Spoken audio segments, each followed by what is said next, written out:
Hello दोस्तों, आज से मैं आप सबके लिए एक्सप्लेन करने जा रही हूँ इमोर्टल सेक्ट मास्टर की लेटेस्ट एपिसोड को।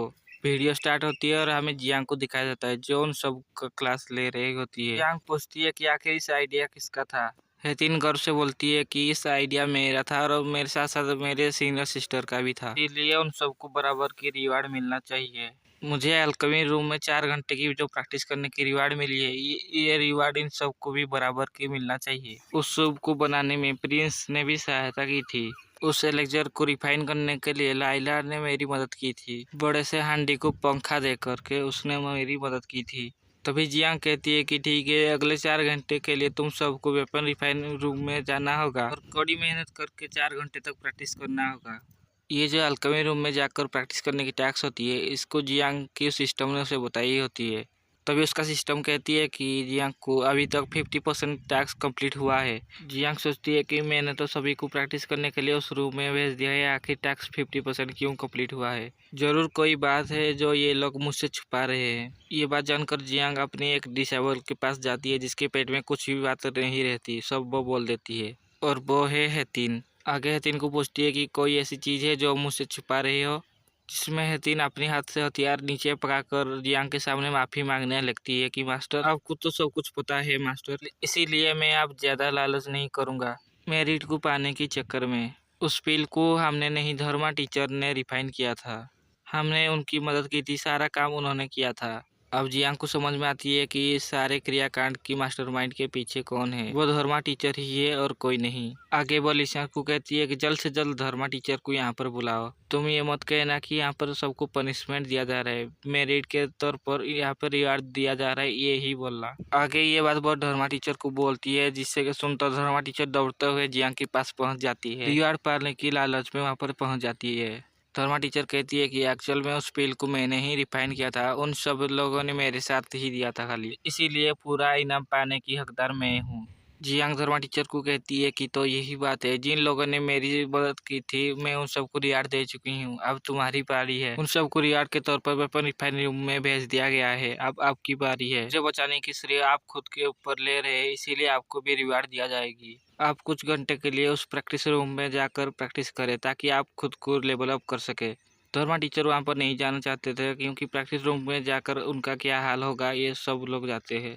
जियांग उसे धक्का दे देती है और इस लाइव शो की मजा ने लेकर वो सी ऑफ सफरिंग में चला जाता है ताकि धर्मा टीचर की क्या हाल हो रही है ये देखने के लिए वो वहाँ पर बैठ जाती है। आगे हम प्रैक्टिस रूम को देखते हैं जहाँ पर धर्मा टीचर चले जाते हैं। उस प्रैक्टिस रूम में जाने के बाद जिसके मन में जो भी बड़ा डर होती है उसे ही वो सताती है। यहाँ पर धर्मा टीचर की सबसे बड़ा डर उसकी गर्लफ्रेंड ही होती है। यहाँ पर उसकी गर्लफ्रेंड आती है और वो चीख चीख के बोलती है कि तुमने मुझे धोखा दिया, तुम जैसे धोखेबाज बंदे पर आखिर मैंने विश्वास कैसे कर लिया, सो अब तुम्हें मैं मजा से खाकर ही रहूंगी। यहाँ पर धर्मा टीचर गेट खोलने के लिए मास्टर को बोल रही होती है लेकिन कोई भी गेट नहीं खोल रही होती है। धर्मा टीचर फिर से वही गलती करने लगते हैं, अपनी गर्लफ्रेंड को किसी और के नाम पर पुकारने लगती है। पहले उसे रेड लोटस कह के पुकारते हैं, फिर ग्रीन, फिर रेड कहते हैं। आगे वो सच में पड़ जाती है आखिर इसका नाम क्या था और मुझे याद क्यों नहीं आ रही, जिसमें उसकी गर्लफ्रेंड और भी ज्यादा गुस्सा हो जाती है और कहती है कि तुमने इतने सारे लड़की को धोखा दिया है। वहाँ पर वो सारे लड़कियां आ जाती है और धर्मा टीचर की खूब जोर से पिटाई करने लगती है। आगे जियांग को दिखाया जाता है वो सबको प्रैक्टिस रूम में प्रैक्टिस करने के लिए भेज दिया होती है, लेकिन अभी टैक्स पूरी तरीके से कंप्लीट नहीं हुआ होती है। तभी उसका सिस्टम अपीयर होती है और बोलती है कि सेन, हेतिन और प्रिंस जो है वो रिफाइंड रूम में डाइंग कंडीशन में पाए गए हैं। सभी की हालत खराब है क्योंकि सब लोग मरने की कगार पर पहुंच चुके हैं। आगे जियांग वेपर रिफाइंड रूम में जाती है और देखती है कि चारों तरफ आग फैल चुकी है। यहाँ पर जियांग किसी तरह से कोशिश करके उन तीनों को बाहर निकाल दिया होती है, लेकिन खुद उस आग की चपेट में आ जाती है और वहाँ पर बेहोश होकर गिर जाती है। क्योंकि जियांग का लेवल बहुत ज़्यादा लो है इसीलिए उसने जिस मैजिक की यूज किया है इसी वजह से उसकी सारा एनर्जी ख़त्म हो चुकी है। आगे उसका सिस्टम कहती है कि अगर तुमने गलती की तो अगली बार बहुत ज़्यादा बुरी पनिशमेंट दिया जाएगा। पनिशमेंट मिलने के बाद तुम्हें रिवार्ड पॉइंट भी दिया जाएगा। सिस्टम के द्वारा बताया गया टास्क को पूरा करने के लिए जियांग ने अपने जीवन को भी दाव में लगा दिया था, इसीलिए सिस्टम उसे फेवर करने के लिए फुल मार्क की रिवार्ड देती है। और ट्रेनिंग के लिए जो टास्क दिया गया था वो भी पूरी तरीके से कंप्लीट हो चुकी है, इसीलिए सिस्टम उसकी विटालिक के साथ साथ उसकी ब्लड लॉस को भी पूरी तरीके से लौटा देती है, जिसके कारण जियांग के अंदर ऑटोमेटिकली उसकी ची एनर्जी रिकवर होने लगती है। जियांग अपनी जीवन शक्ति को पाने के बाद उस वेपरीफाइड रूम से बड़े आराम से बाहर आ जाती है। सारे उसे देखकर शौक हो जाती है और यहाँ पर जियांग की यहाँ पर बड़ाई करने लगते हैं। हमारे हेडमास्टर के जैसा कोई नहीं और ये हमारे हेडमास्टर बनने की वर्दी है। आगे प्रिंस कहती है कि मैंने कहा था ना, मास्टर को कुछ भी नहीं हो सकता। चाहे तुम मास्टर को कोई भी पोजन दे दो, वो सबसे बचकर निकल जाएंगे। उस सूप को हमने कितनी ज्यादा पोजनस से बनाई थी, लेकिन मास्टर अभी भी हमारे सामने जिंदा है। ये बात सुनकर जियांग शौक हो जाती है और बोलती है कि ये लोग मुझे मारना चाहते थे या बचाना चाहते थे। यहाँ अगले सीन में हमें दो अलग अलग सेक्ट की मास्टर को दिखाया जाता है, जो कि आपस में ही षड्यंत्र रच रही होती है। एक एल्डर दूसरे एल्डर को कहती है कि त्यान्याक सेक्ट अब जल्दी ही अपन रहने वाला है। मैं यहाँ पर पेबियन मास्टर को इनवाइट करना चाहती हूँ ताकि साथ में हमारा जितने भी स्टूडेंट है वो वहाँ पर जाएंगे और बहुत सारे ट्रेजर को लाएंगे। इसीलिए उस सीक्रेट रिलम की अलायंस के साथ इन्होंने बात कर लिया है। घोष की तरफ से उसे कुछ चीजें दिया जाएगा ताकि वो उस सीक्रेट डोर को लीक कर देंगे। उस रिलम में जाने के लिए जो फॉरबिडन बेल लगा हुआ उसे हटा देंगे ताकि हमारी डिसेबल आसानी से उसके अंदर जा सके, ताकि दूसरे सेक्ट के डिसेबल भी वहाँ पर ना पहुँच सके। उसका इंतजाम भी कर लिया है। वो एक जेड ऑफ फोर्स निकालती है जिसमें लाइटिंग पावर बाहर आ रही होती है। वो दूसरा एल्डर उसके हाथ से ले लेती है और देने वाले एल्डर के ऊपर एक लाइटिंग स्ट्राइक कर देती है ताकि वो ये जान सके कि ये अच्छे से काम कर रही है या नहीं। अब अगले सीन में हमें जियांग को दिखाया जाता है जो उन दोनों डिसेबल की अच्छे तरीके से क्लास ले रही होती है। वो उन दोनों डिसेबल को नील डाउन होकर बैठने के लिए कहती है और जब तक 1 साल पूरा नहीं हो जाती तब तक वहाँ पर बैठने के लिए बोलती है। तभी वो दोनों कहती है कि मास्टर, हमने अपनी गलती को समझ चुकी है, इसीलिए हमें माफ कर दीजिए। दोबारा से ऐसा गलती कभी नहीं करेंगे मास्टर। यहाँ पर जो 1 साल की बैठने की सजा है ये हमारे लिए एक बहुत बड़ी सजा हो गई है, कृपया हमें माफ कर दीजिए।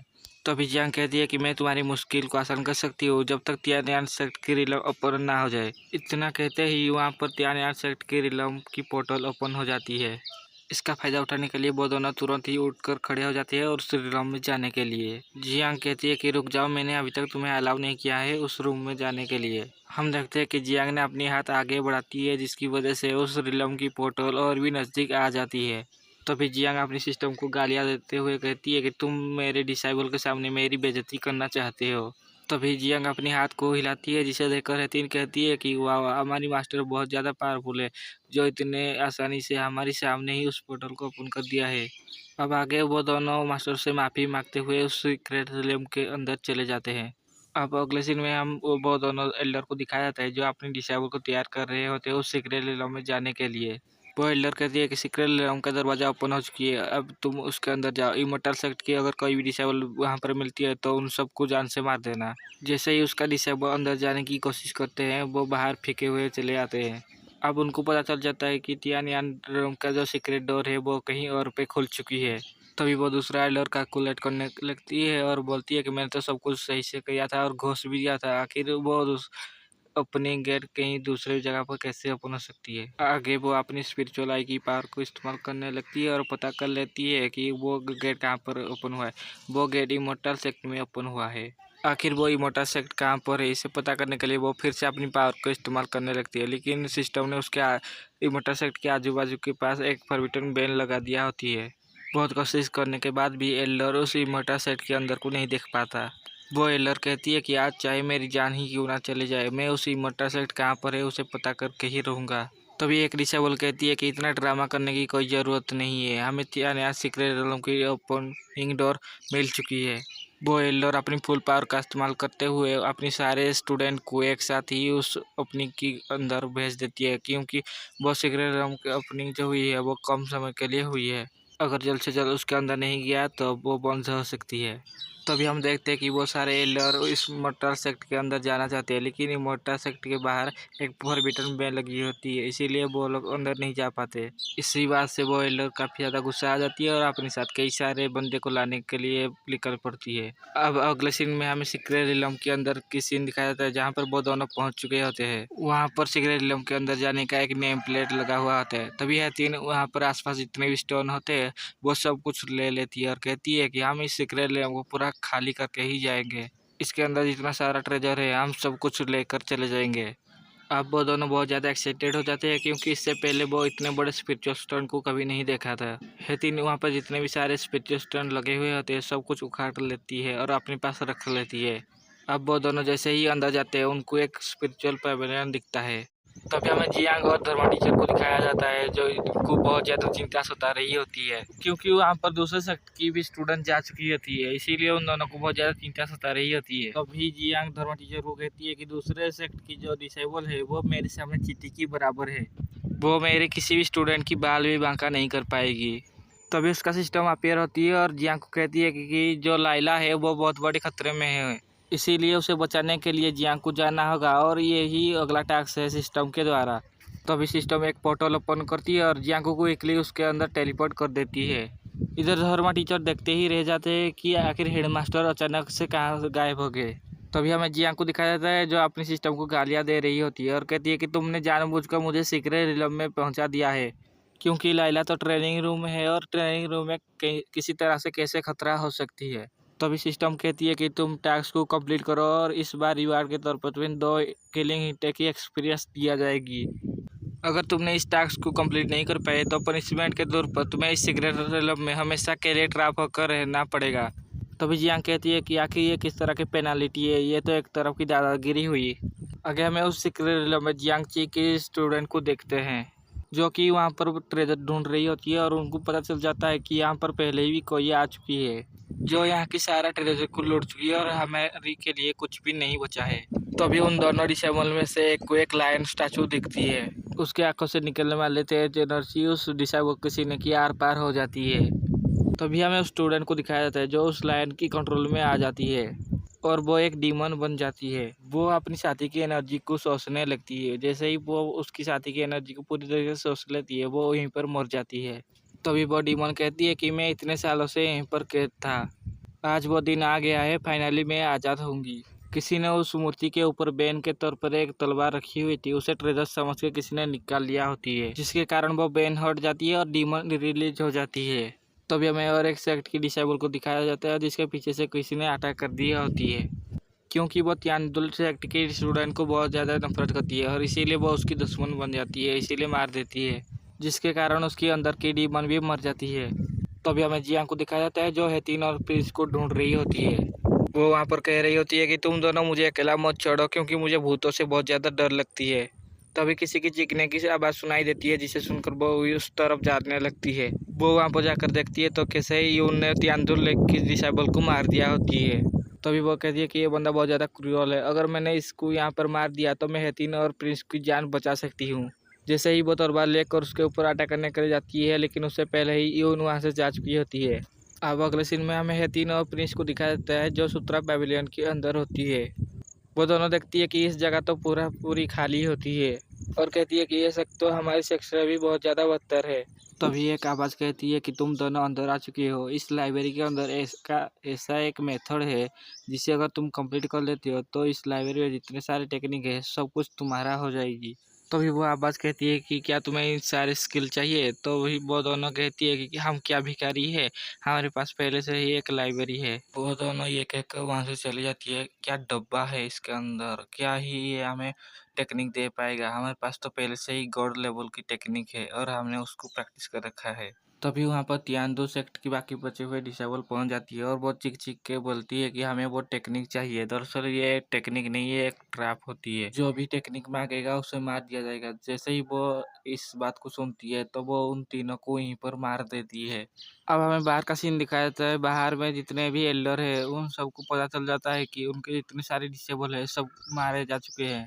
तभी वो एल्डर कहती है कि अगर सीक्रेट में हमारी कौन भी डिसेबल बचा हुआ है तो जल्द से जल्द उसे बाहर लेके आओ और बिना कोई दया दिखाते हुए उसे जान से मार डालो, ताकि हम इस बेइज्जती से बच सके कि हमारे सारे डिसेबल नकारा बन गए। सीक्रेट में अब तक सारे स्टूडेंट मारे जा चुके हैं और कोई भी बाहर नहीं निकला।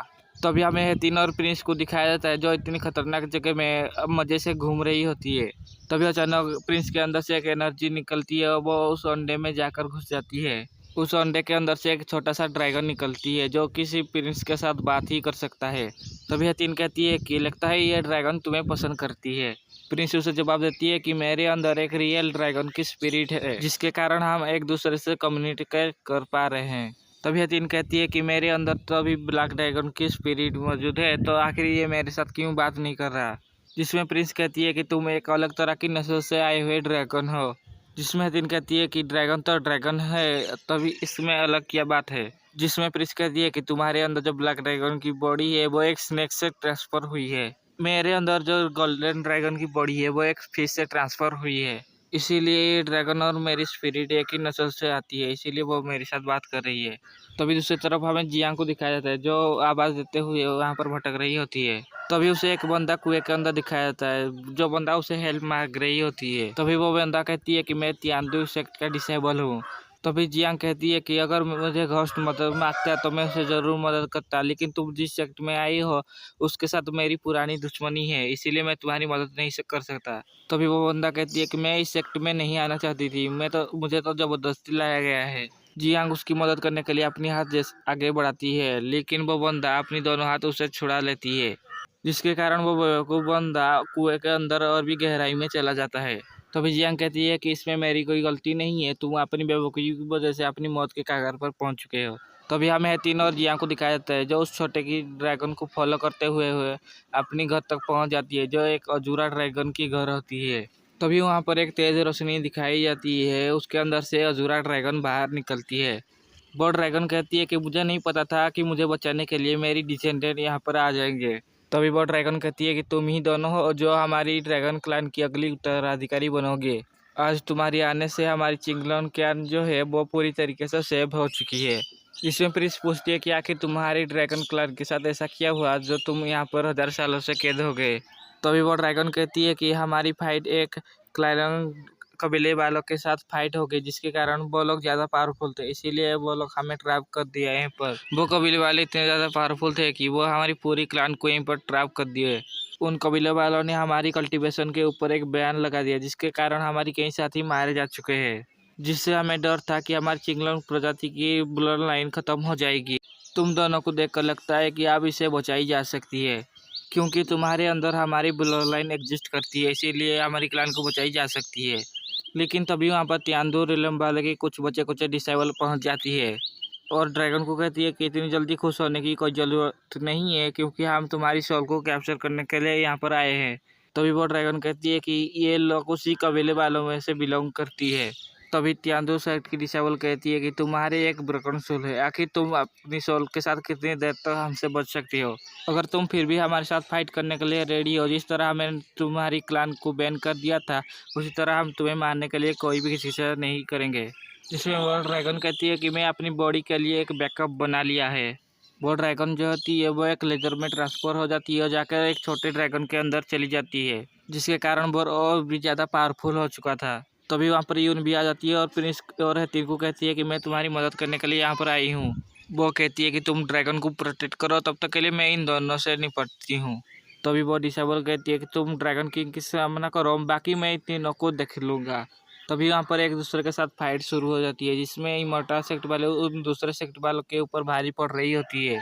तभी वहाँ पर जियांग आ जाती है, जिसे देखो प्रिंस कहती है कि मास्टर आप यहाँ पर कैसे आ गए। तभी जियांग कहती है कि इस जगह में आना इतना भी डिफिकल्ट नहीं है जितना तुम सोच रही हो। ये मेरे लिए एक चुटकी का खेल है, मैं बस चुटकी बजाते ही यहाँ पर चली आई। अब वो जानबूझकर अपनी बड़ाई कर रही होती है। हम तो उसकी असलियत जानते हैं कि उसके अंदर इतनी भी ताकत नहीं है, वो खुद से यहाँ पर चले, उसे तो सिस्टम ने भेजा है। लेकिन जियांग तो जियांग ही रहेगा, वो अपनी तारीफ करने से पीछे नहीं हटेगा। सो गाइस, इसी के साथ ये एपिसोड यहीं पर ख़त्म होती है। मिलते हैं नेक्स्ट वीडियो में, तब तक के लिए बाय।